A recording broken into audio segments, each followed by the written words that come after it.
si Simon na makabayan, at saka po si San Judas Tadeo. Mga alagad o mga disipulo ng ating Panginoong Hesus. Pinili ang mga taong ito para maging apostol ng ating Panginoon.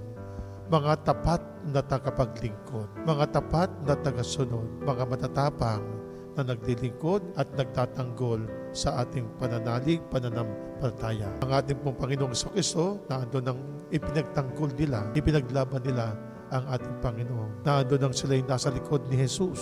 Na ando din pong sila'y nasa harapan ng ating Panginoong Jesus.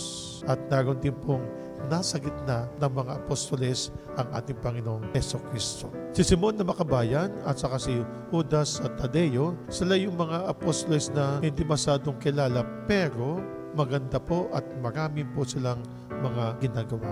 Lalo na po sa pagtatanggol sa ating pananampalataya at naandun din pong ang sila ay nakakahikayat, maraming nahikayat po, sa pamamagitan ng kanilang mga pagmimisyon. At katulad po ni San Simon at San Judas, mga alagad, mga tagasunod ni Kristo, maging tapat at matatag ng mga mananampalataya. Sana po, ganyan din po ang ating gawin. Sumunod din po tayo sa halimbawa ng mga alagad ito o mga apostoles na ito.